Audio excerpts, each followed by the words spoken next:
meus queridos irmãos espiritistas, caras amigas, caros amigos que nos acompanham pela Web TV Mansão do Caminho, nossos votos de muita paz. Há 112 anos, renascia na Terra um espírito de Escol e renascia à semelhança dos apóstolos de Jesus. Nem sedas, nem clarins, nem triunfos, nem glórias. O Mestre nasceu numa estrebaria entre Belém e Jerusalém. E este nasceu em um pequeno burgo próximo a Belo Horizonte, no dia 2 de abril de 1910. Todos já sabemos que se trata do extraordinário amigo dos sofredores, Francisco de Paula Cândido. Esse nascido com características muito especiais, veio dar cumprimento à promessa de Jesus. Lembramos que Jesus estava chegando a Jerusalém pela última vez. E quando estava próximo da cidade dos reis e dos profetas, ele falou que era também um período muito duro para ele, porque toda atividade do bem sempre encontra obstáculo. E a atividade de que ele era portador, reformar a sociedade, caracterizava-se sobretudo pelos disparates de uma época de ignorância e de barbarismo. Então ele veio trazer, na área da filosofia, o mais notável conceito da humanidade, o amor, como terapêutica para todos os problemas humanos.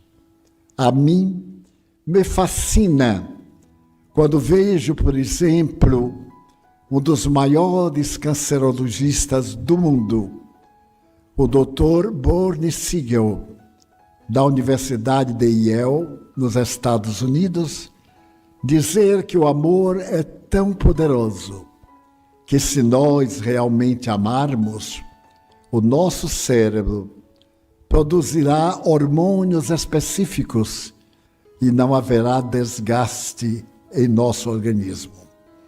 Em um dos seus livros maravilhosos, lançado recentemente, ele apresenta a história do amor como terapia para a saúde. E ao apresentar essa terapia, ele tem a coragem de dizer: na minha condição de médico, cirurgião, de haver atendido milhares de crianças e adultos e idosos portadores de neoplasia maligna, eu tenho aplicado mais do que os processos cirúrgicos e os processos medicamentosos, a terapia do amor. Quando um paciente chega e apresenta para ele o seu quadro doloroso, aflitivo, ele faz 3 perguntas. Você pretende ser atendido tecnicamente à luz da terapêutica científica? Você prefere uma cirurgia imediata ou você prefere a autocura, na qual não haverá medicamento, haverá somente você diante da sua dor? E como é claro, os pacientes em geral optam por serem seus próprios médicos. E nesta obra a que me refiro, ele apresenta inúmeros casos de cura total, absoluta, do desaparecimento do tumor de neoplasia maligna. As experiências de laboratório, toda a pesquisa científica é feita anteriormente.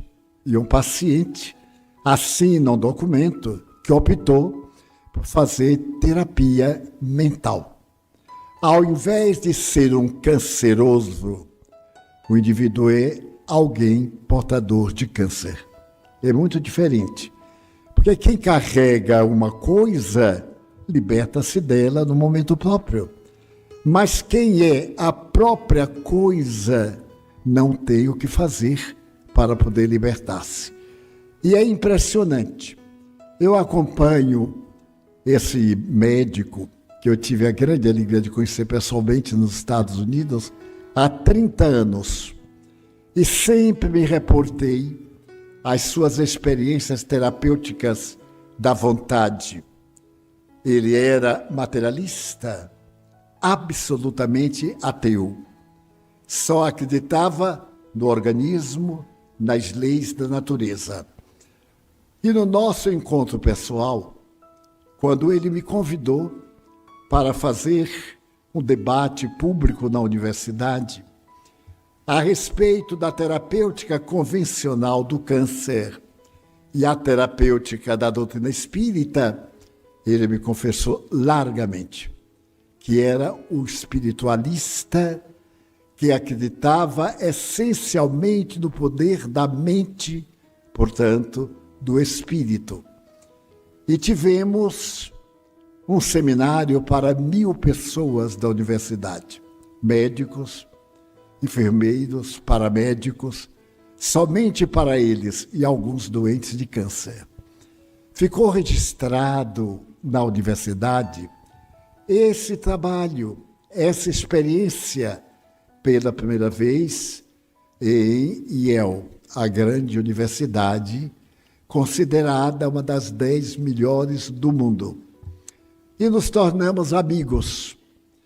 Amigos mandaram-me agora seu último livro, que acabei de ler, e ele repete a facilidade com que cada qual pode curar-se. Ele não garante que todos se vão curar. É óbvio, alguém tem que morrer.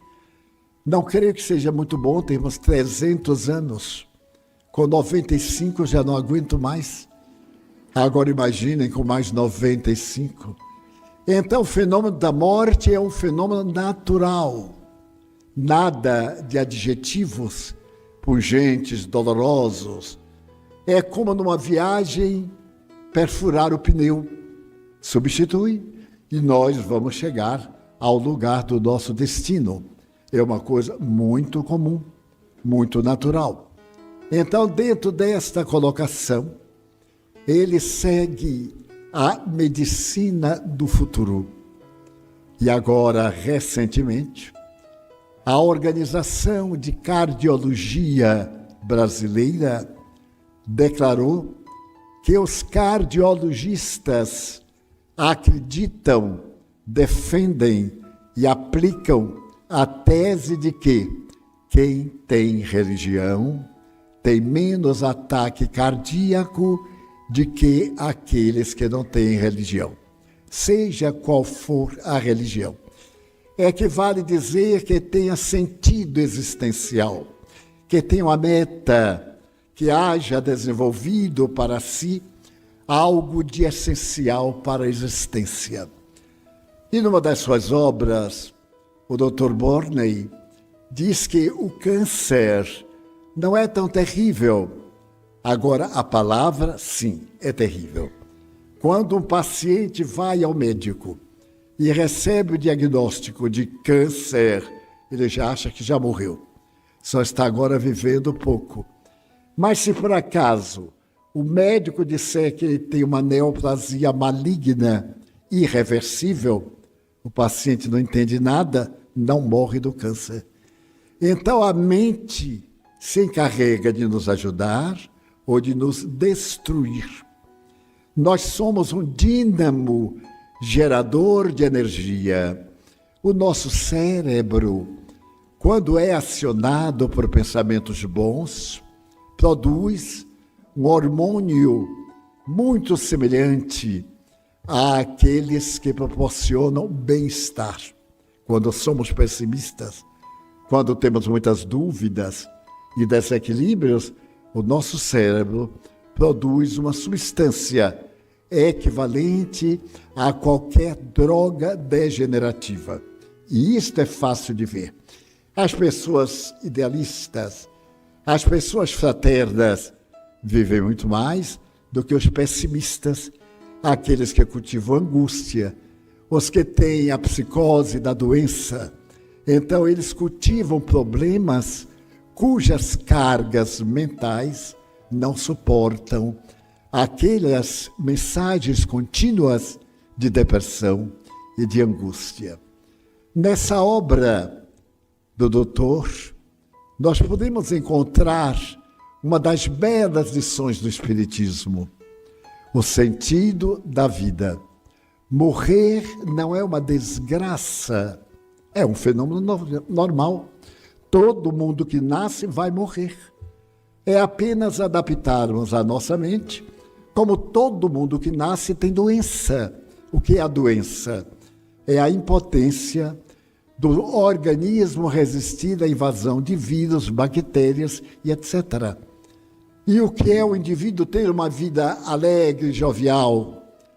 É acreditar que isso é normal na criatura humana e que não morre somente o nosso vizinho, morre também alguém dentro de nossa casa.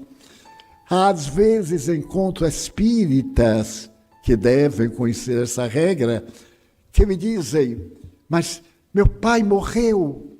Eu pergunto, e daí? Ah, mas não podia. Por quê? Porque é seu pai? Em cada segundo morre 7.000 pessoas. Um dia há de ser uma pessoa nossa. Não vão morrer só os outros. Imagine morrer todo mundo e a gente ficar sozinho na Terra. Fazendo o quê? É uma barbaridade. Então eu me lembrei de uma anedota de caráter médico. O paciente foi ao médico e, muito desolado, ele perguntou, doutor, afinal, o que é que eu tenho? E o médico lhe disse, tenho 2 notícias, uma má e uma boa. Qual é que você quer que eu lhe dê primeiro? A notícia má. Você está com Alzheimer. Ah, meu Deus! E qual é a notícia boa? Dentro de 10 minutos você já esqueceu. Porque tudo na vida tem o seu lado positivo. Quer dizer que a tragédia está na hora em que nós pensamos aquilo. Porque o indivíduo de Alzheimer não conhece, não sabe. O meu pai teve Alzheimer. E tinha horas que ele diz assim, você é meu filho qual? Eu digo, um dos 13. E ele me respondia. E eu tive 13 filhos, eu digo, mais 3 abortados. Mas eu era um homem ou um animal? Eu digo, animal, humano, as duas coisas. Então tudo está na nossa forma de ver a vida, de encararmos os nossos problemas. Por exemplo, quando eu era muito jovem, o que não faz muito tempo, eu fiz um concurso para me tornar funcionário público. E naquele tempo havia um órgão no Brasil chamado DASP. Era uma tragédia. Só passava quem sabia. E então a primeira questão de língua portuguesa foi a seguinte: colocar uma vírgula na seguinte frase: levar uma pedra do Brasil à Europa, uma andorinha só não faz verão. Se alguém quiser colocar vírgula, eu aceito. Levar uma pedra do Brasil à Europa, uma andorinha só não faz verão. Ora, nós que já ouvimos muito uma andorinha só não faz verão, raciocinamos aí. Mas com uma vírgula, essa frase muda completamente. Levar uma pedra do Brasil à Europa, vírgula, uma andorinha só não faz, vírgula, verão. Vocês verão que uma andorinha só não faz. Então tudo está naquela visão da nossa relatividade para o bem, para o ideal, para o mal. Um grande filósofo contemporâneo asseverou que não existe o mal, existe a ignorância. E também o bem é o conhecimento. São formas apenas de filosofia. Ah, eu estou passando muito bem. Ótimo. Ah, mas estou passando muito mal. É claro, meu organismo está debilitado e instalou-se uma doença. Mas isto não é um mal, é uma ignorância do problema de saúde. Na hora que eu souber o antídoto para este mal, eu recupero a saúde. Dessa forma, esse admirável mestre terminou me dizendo, por fim, que agora estudava o Espiritismo, por uma razão muito bela. Quando Jesus estava chegando a Jerusalém, ele disse, neste momento, o Filho do Homem, com H maiúsculo, sofrerá, será perseguido, negado, maltratado e, acima de tudo, crucificado. Então Pedro, vendo este projeto, disse, não, Senhor, eu não deixarei, nós não deixaremos. Aí Jesus tirou a mão dele e disse, cala-te, Satanás, porque tu próprio me negarás 3 vezes antes que o galo cante. Como ele conhecia nosso caráter, nossas debilidades, assim aconteceu. E veio aos discípulos uma grande tristeza, porque naqueles 3 anos de convívio com Jesus, de ver as maravilhas universais, eles viviam no verdadeiro paraíso. E agora, como seriam suas vidas depois que Jesus se fosse? E disseram a Jesus, não nos deixes órfãos, porque ele era como uma mãe. Então ele olhou para Pedro e disse, eu vou pedir a meu Pai, para que vos mande o Espírito Consolador, o Espírito de verdade, alguém que vos repita as minhas lições e diga coisas novas que ainda não podeis suportar. A isso a Bíblia chama a segunda volta de Cristo, ou o Consolador prometido. Nasce aquele menino dentro de uma humílima residência, efeito de um matrimônio de um homem muito pobre, com uma senhora lavadeira do Rio das Velhas, que ainda hoje existe na cidadezinha de Pedro Leopoldo. Era uma senhora analfabeta, Dona Maria João de Deus. E quando ele completou 4 anos de idade, seu pai era vendedor de loteria federal.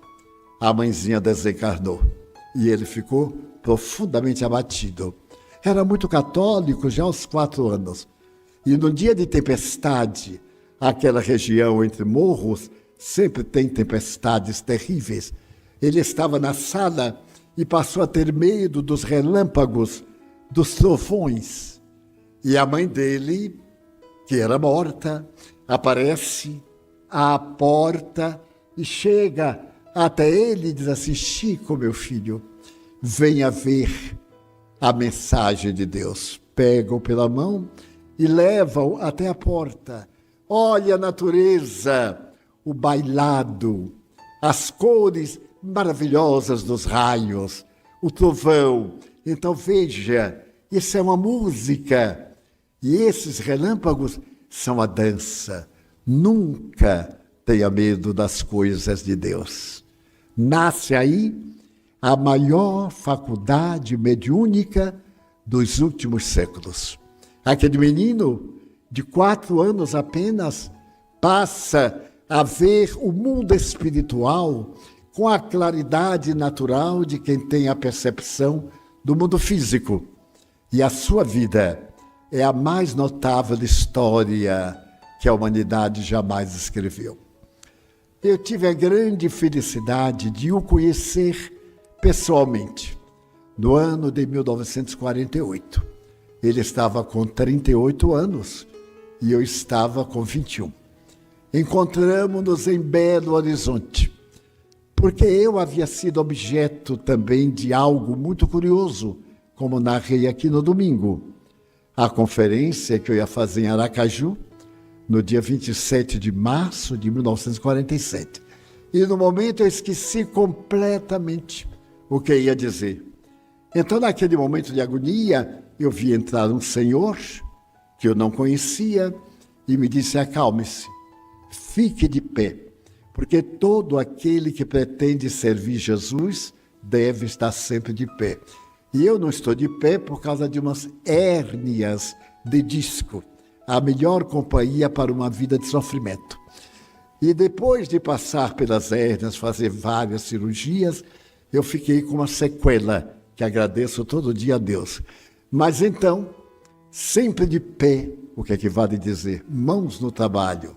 Madre Teresa iria dizer mais tarde, as mãos que trabalham valem mais do que os lábios que oram, e é verdade. Orar é fácil, mas transformar a prece em ação é muito difícil. Leon Tolstói, o grande escritor russo, narra que um dia um sacerdote passou pelo campo e encontrou um mujik, um agricultor, trabalhando na terra. E o sacerdote disse, homem, abandona a enxada e vem comigo ao templo orar. E o homem respondeu, não posso, eu estou arando. E o sacerdote disse, fazes bem, é melhor arar do que orar. Nós agora oramos pela paz no mundo, mas não temos paz dentro de casa. Nós pedimos Deus que apazigue russos e todos os povos que lhe estão submetidos. Mas será que nós temos paz? Pai, filho, filhos e pais, pessoas que se amam. Por uma bobagem, quantas vezes ficamos inimigos, com o ódio que nos matamos, que é a maior violência. Deus nos deu um instinto, que é o instinto de preservação da vida. Todos os animais têm. Qualquer animal, quando chega no perigo, ele para. Porque o seu instinto de preservação da vida atua no seu inconsciente. E, no entanto, nós nos matamos por qualquer coisa, por um desgosto, porque o nosso raciocínio é ególatra. Então, Jesus mandou que viria um consolador para as horas difíceis. Mandaria alguém, mas não seria alguém em corpo físico, seria alguém ideal.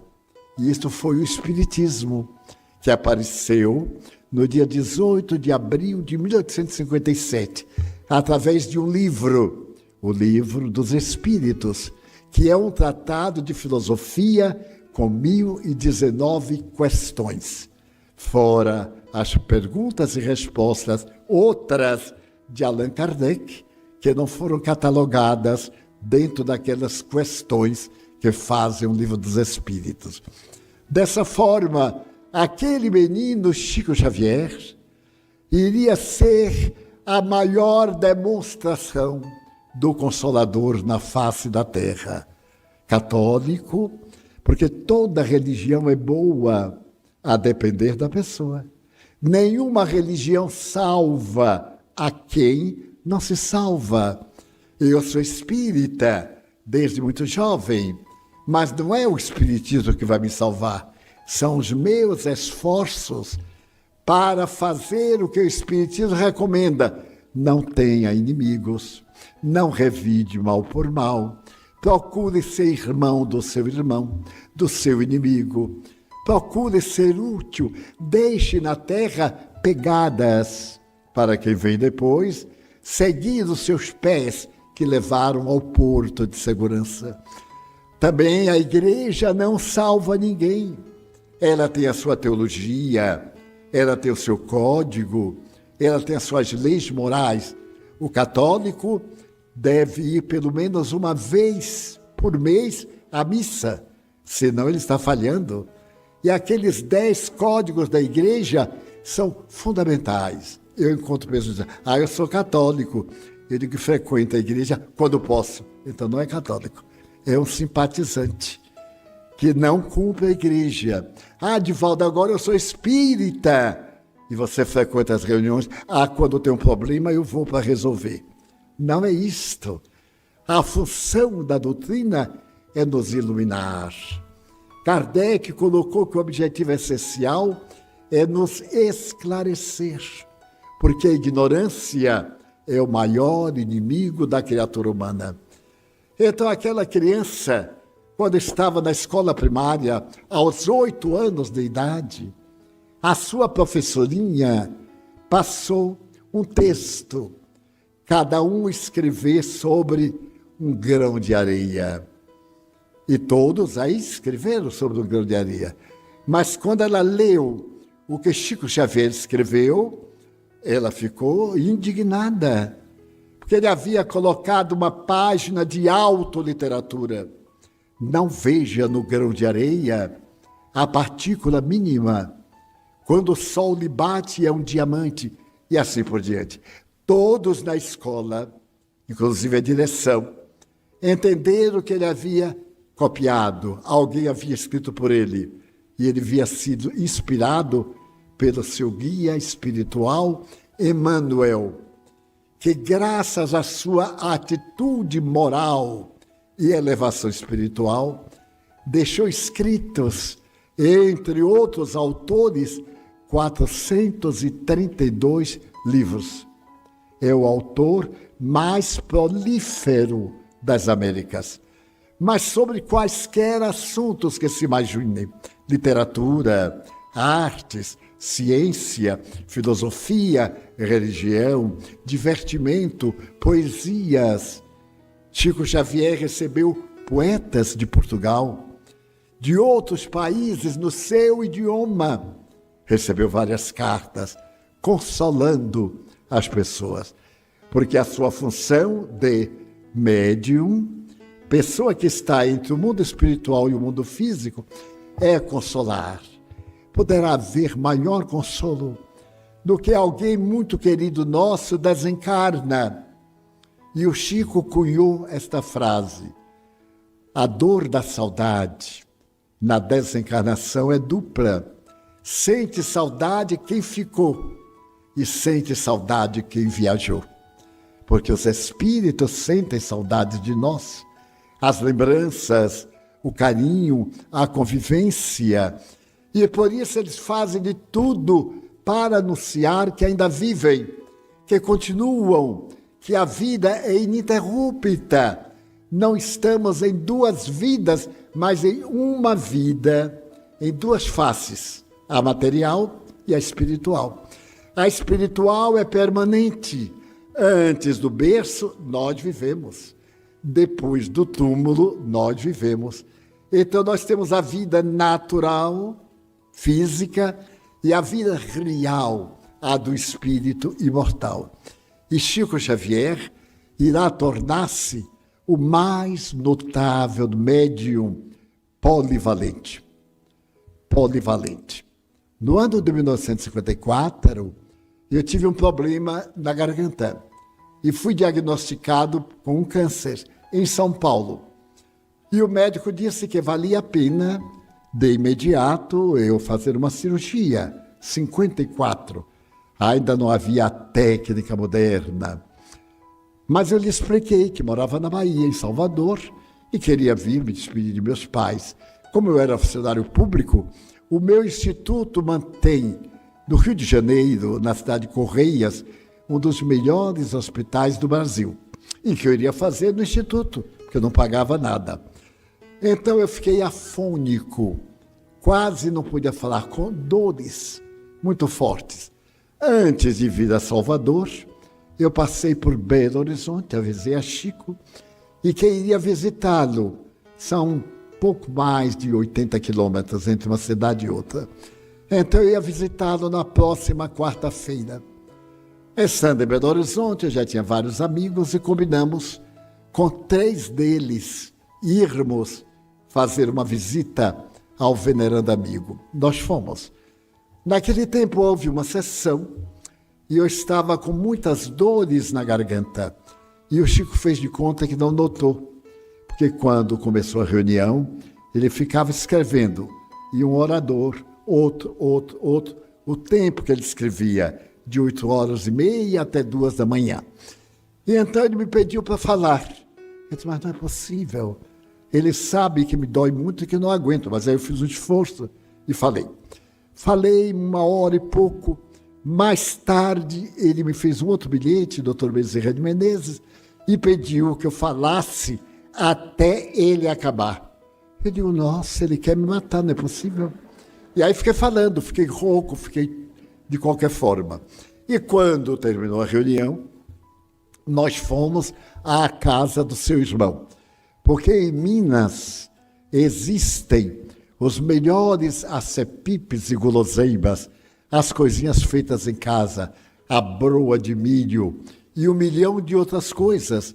E então nós íamos sempre, pela madrugada, 2, 3 horas, comer broa, tomar café para dormir. E eu ia de braço dado com o Chico. Era junho e faz muito frio, ainda hoje, em Pedro Leopoldo. Então me aconcheguei, ele usava sempre paletó, até a desencarnação. E aí eu me aqueci um pouco, subitamente. Eu senti um perfume de rosas, mas daqueles que nos assaltam. E digo, Chico, que perfume ímpar. E ele me respondeu, pois é, meu filho, aqui as rosas nessa época abrem-se e a cidade fica perfumada. Mais adiante, eu me voltei para falar com ele e senti um perfume de jasmim. Eu digo, que coisa curiosa. Chico, mas agora é um perfume de jasmim. Ele disse, Edivaldo, realmente. E daí a pouco, antes de chegar à casa do André Luiz, seu irmão, eu senti um outro perfume que eu não conhecia. Ai, Chico, esses perfumes estão saindo de você. Ele era uma pessoa fantástica. A resposta dele, não, Divaldo. Se eu fosse eliminar perfume, eu eliminava Detefon, que foi um super produto dos tempos passados. Então eu percebi que ele era médium olorífico, médium que exala perfumes. Na hora de dar o cafezinho, eram xícaras sem pires e com uma única colher para mexer em todas. Ele pegava numa xícara com luzes dessa, passava, e a xícara suava, perfume de angélica, perfume de rosas. Cada pessoa que recebia 30, 40, ali com a luz acesa, todas as pessoas, sem nada de mística ou de farsa, de luz apagada, não, tudo ali natural. Mais tarde nós constatamos, porque os estudiosos da mediunidade dele escreveram páginas e páginas. Mas eu estava quase que não podia falar. Chegamos à casa do seu irmão e ele me disse, Divaldo, eu posso aplicar um passe em você. Você quer? Eu digo, Chico, nem se pergunta. Fomos a um quarto vizinho, eu e os 3 amigos, com ele 5. Éramos 5 homens. Entramos no quarto, que tinha uma cama, uma cômoda e uma cadeira. Pegou a cadeira, colocou na porta e me pediu para sentar. Trancou a porta por dentro. A janela entrava a claridade. Então alguém pegou um cobertor, dorme bem, esse cobertor maravilhoso, né? Que quando a gente cobre a cabeça, descobre os pés. Quando cobre o pé, descobre a cabeça. Lá em Belo Horizonte chamam bicicleta, porque a pessoa fica o tempo inteiro mudando. Pois bem. Então fechou e ele disse, apague a luz que estava atrás de mim. Veio um escudo de breu. E ele disse, Divaldo, ore o Pai Nosso. Até aí era o Chico falando, a voz. Eu então comecei, Pai Nosso, que estás nos céus. Aí eu ouvi, e os meus amigos, Divaldas, numa voz feminina. Eu tive um susto, porque não havia nenhuma pessoa do sexo feminino. E claro, eu conhecia a voz de meus amigos, e a do Chico era uma voz muito especial. E então, a voz se aproximou de mim e me disse, abre os olhos, porque eu estava orando de olhos fechados. Quando eu abri os olhos, estava de frente de mim, com 1,60m, 1,65m mais ou menos, uma jovem, loura, o cabelo partido ao meio, loura, e a claridade dela era tão grande que eu via os tijolos, as marcas dos tijolos no chão. Eu então olhei e disse assim, meu Deus! E ela disse, Ich bin Sheila. Eu sou Sheila. Mas falou do mais perfeito alemão. Eu ainda não tinha visitado a Alemanha, mas a partir daí eu já visitei mais de 20 vezes. E todo o sotaque, eu passei por várias cidades, posso hoje distinguir os sotaques. Eu vi aquele espírito na taverna, me disse, eu era enfermeira na Primeira Guerra Mundial e desencarnei na cidade de Hamburgo. O meu namorado estava também na guerra, eu estava com 16 anos de volta. E então um petardo, uma bomba, caiu perto de mim e um pedaço dela me levou metade do rosto. Eu caí e quando eu estava naquele transe, eu ouvi uma voz que dizia, Sheila, desperte, não há tempo para dormir, vamos trabalhar. Eu abri os olhos, era um homem de barbas brancas, de olhos azuis, carinhoso. Eu disse assim, quem é você? Ele disse, Bezerra de Menezes. Nós vamos trabalhar muito, minha filha. Me tirou dali do corpo e já fomos trabalhar com os cadáveres que estavam ali na fronteira de Hamburgo, que é do lado oeste da Alemanha, e diante do mar. Então, a partir dali, eu comecei a trabalhar. E eu vou fazer você ficar bom disto. Você aguenta a dor? Eu era assim um pouco valentão. Eu disse, claro, eu aguento. Mas eu aguentava a dorinha, né? Parto, não há quem aguente sem gritar. E o meu caso era um parto psíquico. Porque ela disse, eu vou queimar. E tirou um objeto como esta caneta, com a diferença que a ponta era luminosa, como tem hoje. Naquela época não tinha. E era flexível, como se fosse de borracha. Abra a boca que eu vou fazer uma espécie de radiação. Eu abri a boca, ela introduziu, eu senti na língua e eu vi aquilo. Eu dei um grito que acordou até as sepulturas de Pedro Leopoldo.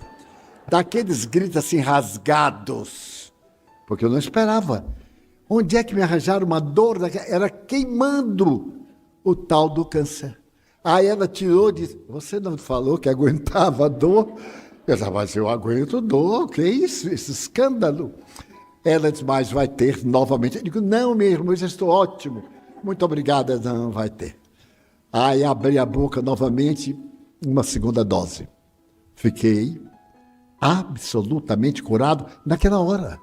Saí dali com a minha voz perfeitamente normal. Até hoje. E Sheila tornou-se minha amiga. Então isso dá a ideia da mediunidade de Chico Xavier, em um campo de materialização. A pessoa que estava ali era uma jovem de 16 anos, que apertou minha mão, que me tomou o pulso, que me colou um objeto na garganta e me curou do câncer ou do que é que fosse. A partir de então, eu me fui introduzindo mais amigo, né? Desde 48. Ele morreu em 1902, ou melhor, 2002. Então, nós tivemos uma convivência íntima. Eu dormi na sua casa, no mesmo quarto, tanto em Pedro Leopoldo quanto em Uberaba. Então, posso falar tranquilamente, porque eu conheci em loco, com muita intimidade. E vou lhes contar um detalhe muito curioso. Chico Xavier era um excelente gourmet.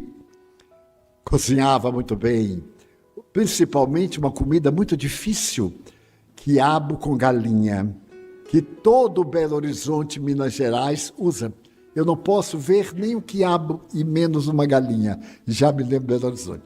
Mas como eu sou um bom gourmet baiano, um dia eu quis homenagear o Chico e disse que ia fazer uns pratos baianos. Levei camarão seco, que só a Bahia tem. Levei tudo que prepara, até o leite de coco eu levei ralado. Não era leite de coco de caixinha, não. Era ralado de costas, no ralo. E levei tudo, castanha, amendoim e etc. E numa sexta-feira, ele trabalhava, eu ficava na casa dele. Então, eu fiquei na casa e preparei uma galinha de chin-chin, que é a coisa mais preciosa que Deus nos deu. Logo depois, um vatapá, daqueles que desencarna qualquer pessoa. Depois um caruru, farófia. Preparei tudo e quando ele veio meio-dia, arrumei a mesa, ele olhou, ele também tinha bastante apetite, apesar de ser médio. Ele disse assim, Divaldo, é para comer? Eu digo tudo. Então sentamos ali os dois, convocamos os espíritos e disse, vocês que não têm comida há muito tempo, aproveitem. Aqui estão os médios, comemos nós, comem vocês. Foi uma festa, mas era dia de sessão mediúnica. Eu não me lembrei. Então, à noite, era a sessão em que ele psicografava. Das 8 da noite às 2 da manhã, sem parar. 10, 12 mensagens de pessoas que estavam no público ou não, que era mandada pelo correio. E então, quando nós fomos para lá, eu comecei a falar e o Chico tomava essa postura. Fechava os olhos e psicografava. Eu então vi que ele estava com dificuldade. E ele fazia... E não. Bom, eu disse, meu Deus, ele não está passando bem. Quando eu terminei, ele disse assim, Emmanuel, o guia dele, falou-me assim, diga seu amigo, quando ele tiver comida para trabalhar no campo, ele deixe isso para dia que o senhor não tem sessão. O vatapá subiu para o cérebro. A galinha de xinxim começou a dar um suor frio. Ele disse que a digestão é de 3 dias tranquilamente. Eu sempre ofereço qualquer coisa plus para ajudar o estômago. Então nós rimos muito, porque abalamos a mediunidade do Chico com um bom vatapá. Então, se alguma pessoa que viaja, vai aqui no Muqueca e fica afogado, faz parte da Bahia. Fique contente. É o sinal de que essa aqui é a Bahia. Esse rapaz era portador de uma mediunidade incomparável. Na primeira vez que eu descrevi, como eu contei domingo, eu era jovenzinho, tinha 17 anos, e era mais estúpido do que outra coisa. E escrevi uma carta, como escrevia naquela época, né? Excelentíssimo senhor Francisco Cândido Xavier. Mas eu não sabia que excelentíssimo era a terceira do plural. Eu pensava que excelentíssimo era a segunda do plural. Então, tanto eu botava você como tu, vossa excelência. Daí eu recebo uma carta, meu querido Divaldo, você é tão jovem. Eu perguntei a Emmanuel como você era, e ele me levou à sua casa. Você estava orando, e eu vi na parede uma fotografia do senhor Petitinga, o pioneiro do Espiritismo do Brasil. Do outro lado, você tinha uma outra fotografia. Você estava sentado numa cama de tal natureza. E eu disse, Emmanuel, mas ele é jovem, tem 17 anos. E isso, para os senhores terem ideia, o que é a mediunidade? É esta faculdade de entrar no chamado mundo invisível à nossa vista comum, como dizia a médium Ivone do Amaral Pereira. E então terminava a carta, que eu tenho no meu arquivo, mande-me uma fotografia sua. Mas isso em 1947 era uma barbaridade. Para ir ao fotógrafo tinha que aguardar aquela explosão. A cara ficava também com um pouco de caliça, mas eu mandei. Fui a um fotógrafo de mesmo, fiz a foto e mandei para ele. Ele guardou até há pouco tempo antes de desencarnar. Então, a mediunidade do Chico, ao narrá-la, é uma forma de homenagear o médium de pés descalços. Porque na história da humanidade há um guru indiano chamado o Apóstolo dos Pés Sangrentos. Ele não usava calçados, era pés descalços. E ele, viajando pelo mundo, pela Europa, pela Ásia, onde passava, deixava marcas sanguíneas. E ele abalou o mundo por volta de 1930, 1938. E desencarnou numa viagem em direção ao Nepal, o teto do mundo. Chico Xavier era o médium da simplicidade. Ele usava sapatões, largos, porque tinha problemas de veias nos pés. E era aquela pessoa mais original do mundo. Um amigo nosso levou-lhe de presente uma vez 5 roupas. Era um paulista de boa situação financeira. E o Chico agradeceu, ficou constrangido, mas era normal que o amigo desse-lhe o presente. E ele me contou assim, ai, Divaldo, 5 ternos, 5 roupas de casimira. Eu então botei no cabide e fiquei alisando, alegre. Meu Deus, eu já tinha 2, 5 e 2, 7. Aí eu digo assim, qual é que eu vou vestir? Entrou Emmanuel, o guia espiritual, e disse, Chico, para que um corpo que é tanta roupa, não é indireta para ninguém, viu? Ele ficou com vergonha e distribuiu as 5. E ficou usando as normais. Ele era desse humor, mas humor generoso e rico. Então, teve uma vida dedicada aos infelizes. Ele recebeu mais de 1 milhão de mensagens escritas em 13 idiomas. Tanto da América do Sul, como da Europa, e também de Luxemburgo, que tem o dialeto, falam lá 5 línguas, e principalmente o dialeto luxemburguês. E ele recebeu principalmente uma no dialeto Yiddish, na língua árabe, para um dos mais altos mestres do judaísmo em São Paulo. Seu filho havia morrido, e ele foi, e o filho veio e escreveu-lhe em hebraico. Então foi feito um dossiê, um documento, provando que era o hebraico. E o Chico tinha apenas o curso primário. Quando ele começou a psicografar os poetas, e entre esses poetas, Augusto dos Anjos, que é um dos poetas mais difíceis da língua portuguesa, porque ele escreve em polissílabos, ele me contou que estava irrigando um canteirozinho de cebola e de alhos, porque ele trabalhava numa quitanda para poder viver.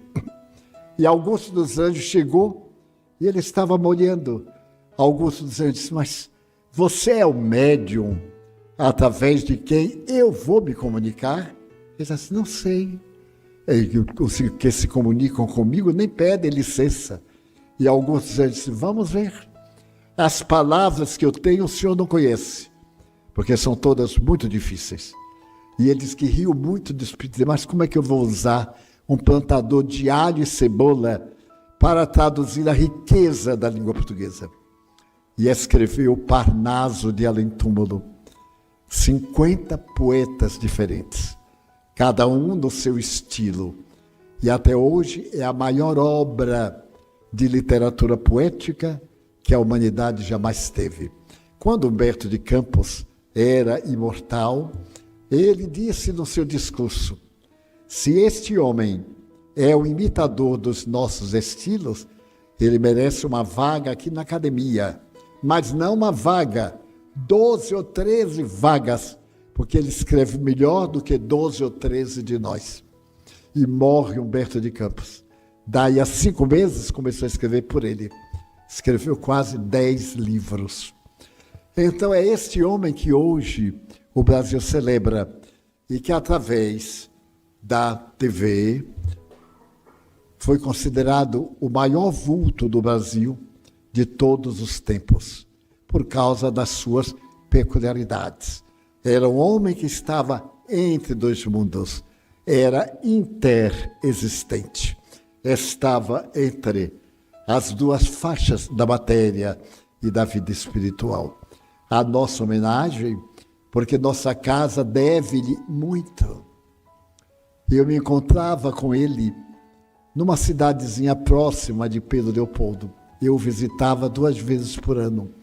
E estávamos acompanhados por uma família de Franca, uma família produtora de calçados da época. Lembram do calçado Catamáquia e vários que fizeram furor no Brasil. E esses era da família Palermo, dona de uma grande fábrica de sapato. Ali estavam o marido, a senhora, os filhos.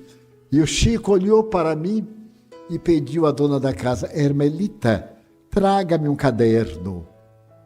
Pegou o caderno e psicografou, às 10 horas da manhã. Então, leu para mim. E foi o maior choque da minha vida. Porque eu havia psicografado um livro ditado pelo espírito Rabindranath Tagore, o poeta da Índia, prêmio Nobel de Literatura, mas eu não sabia quem era. E fiquei com receio, guardei o livro. E indo lá, eu levei o livro numa sacola para conversar com ele. Ainda não tinha conversado. E Tagore veio por ele para dar o prefácio do livro, que se chama Filigranas de Luz. Então, era uma mediunidade tão extraordinária, mas o que mais me encantava era o homem, a simplicidade, a pureza de coração, a ingenuidade. Gostava de um fato de sorriso, hilárico. E como eu viajava muito, ele pedia para eu contar. Porque em cada país que eu cheguei, eu pedi para me contarem a verve do sorriso, para poder dar uma piadazinha na palestra. E fiquei sabendo como é que o francês ri, o inglês, o alemão, o norte-americano. Fui aprendendo. E então Chico me disse assim: Divaldo, conta uma história de suas palestras. Eu então narrei uma muito interessante na cidade de Zurique, na parte da língua alemã. Eu só sabia de alemão ja e nein, nada mais. Sim e não. E então aconteceu algo muito interessante que extrapolou a minha capacidade mental. Eu estava falando e um tradutor para o alemão foi acompanhando, quando de repente Joana de Ângeles me disse: ele errou. Ele disse outra palavra, repita. Eu então disse assim: olha, eu vou repetir a frase. Repeti a frase. Ele errou novamente. Aí Joana me disse: tente novamente. Eu então falei em português, fiz um outro sentido e ele errou. Então Joana me disse assim: diga ao público em inglês que ele se equivocou. Porque eu falava reencarnação e ele, por ser protestante, falava ressurreição. Não era a mesma coisa, é um abismo. Então eu disse: olha, eu vou pedir licença para dizer em inglês. Na Europa praticamente todo mundo fala inglês. E então os senhores, por favor, me ajudem. E aí eu falei a palavra. No inglês, pau da lima, né? Aquele sotaque do pau da lima. Então falei tudo. Muito bem. Estava ótimo, aí contei para ele, mas ele era tão ingênuo que a sua ingenuidade comovia. Ele aí também me rebateu contando uma anedota, que naquele período da ditadura estava no Rio de Janeiro, havia um tipo de lotação que devorava tudo. E então, a lotação estava muito cheio, muito cheio. E aí o chofer deu um freio de arrumação, aquele freio que a gente vai jogado e arruma. Então deu freio para trás, arrumou. Então um senhor se voltou para o chofer e veja, e ele disse: não sei se devo contar, porque é um palavrão. Eu digo: mas Chico, eu sou adulto. Eu também sei alguns, eu não falo, mas sei. Ele disse: Divaldo, é uma coisa horrível. Eu digo: olha, você fale, porque agora eu vou pensar uma coisa também horrível. E às vezes não é. Ele disse assim: o homem cambaleou, pegou o chofer e disse: olha lá, seu miserável. Era o palavrão, miserável.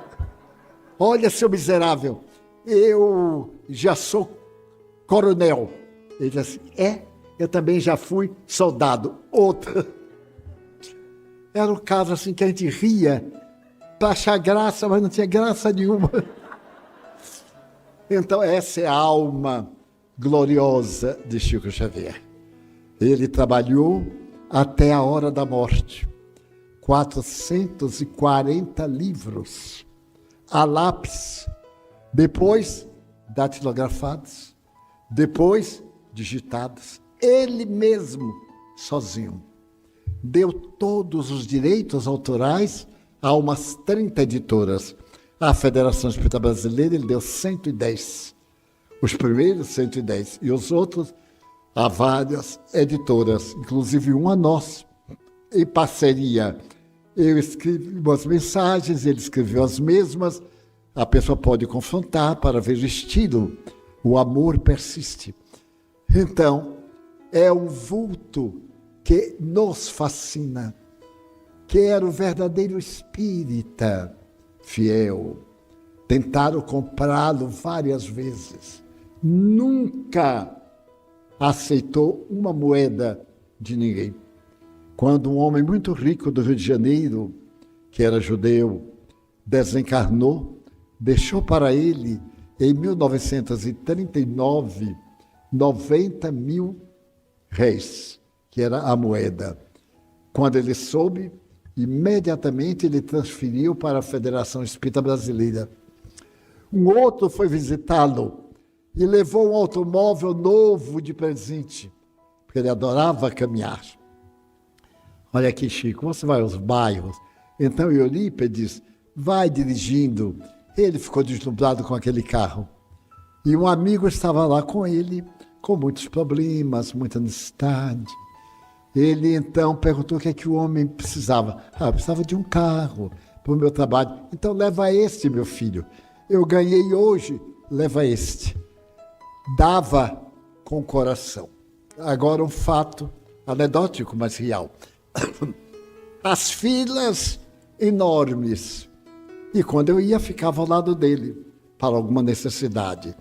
E veio uma senhora e trouxe uma Nossa Senhora da ajuda desse tamanho. Disse, olha, Chico, minha gratidão com Nossa Senhora para que ela ajude você. E deu para ele. Ele ficou segurando. E eu tive a ideia que aquilo era constrangedor, porque nós respeitamos, mas não adoramos nenhuma imagem. E então me veio a ideia de tomá-la, porque alguém poderia fotografar e com certa malícia dizer, Chico Xavier adorando o santo. Então, ficando na minha mão, eu não chamava a atenção, coloquei ao meu pé. Aí ele disse, Chico, você quer me dar? Você precisa ficar com a mão livre. Ele disse assim, Edivaldo, mas não guarde, não, segure aí. Notem, daí a pouco chega uma senhora na fila e diz, Chico, a minha santa protetora é Nossa Senhora da Ajuda, que me ajudou a vir aqui. Então tome ela e leve Nossa Senhora da Ajuda. Mas era de uma beleza jovial.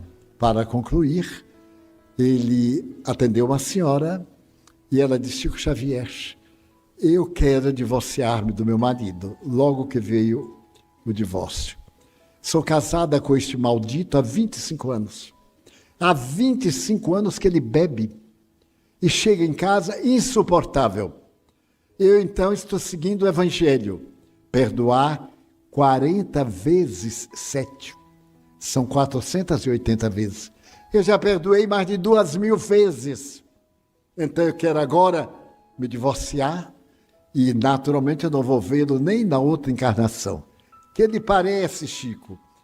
Ele olhou para ela e Emmanuel disse, diga para ela que o Evangelho fala 40 vezes 7 para cada erro. Aí ela disse, não acaba nunca?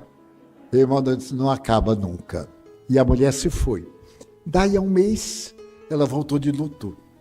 E o Chico, vendo-a, reconheceu e disse assim, você está de luto. Quem morreu, minha filha? Meu marido. Ai, Chico, que homem bom. Morreu, melhora na hora. Que homem bom, Chico. Ele bebia, não sabe, mas quando ele estava bem, Chico. E aí, Chico disse assim, mas você sofria tanto? Chico, mas eu perdoei. Não é 40 vezes 7 para cada erro? Eu perdoei. E venho aqui saber de uma coisa. Eu quero saber, Chico, como é que ele está no além. Será que ele está bem? Chico perguntou. Quantos anos ele bebeu em sua companhia? 25 anos, Chico. Então ele está bêbado lá no além também. Porque a gente acha, morreu, já vai para o céu, tudo está desculpado, e diz assim, coitado, eu não fazia por mal, por ignorância. Então, esta é uma singela homenagem ao maior médium do século XX e XXI e da humanidade nos últimos séculos. Nós, então, encerramos os nossos comentários desta noite. As nossas palestras de quintas-feiras e de sábado serão também colocadas na internet. Terças-feiras não. Então não estranhem nós fazermos com caráter um pouco especial, porque estamos em vista à pessoa de casa. E como de hoje a 15, nossos passistas já estão em condições, depois desta palestra, nós aplicamos passos em todos. Gostou do vídeo? Ele fez sentido para você? Compartilhe sua opinião nos comentários. Aproveite e deixe seu nome ou o nome de um ente querido para incluirmos em nossa corrente de oração. Ah, e se ainda não é inscrito no canal, inscreva-se e deixe seu like. Isso é muito importante para nós e uma maneira de apoiar nosso trabalho de levar cada vez mais conhecimento até você. Obrigado de coração.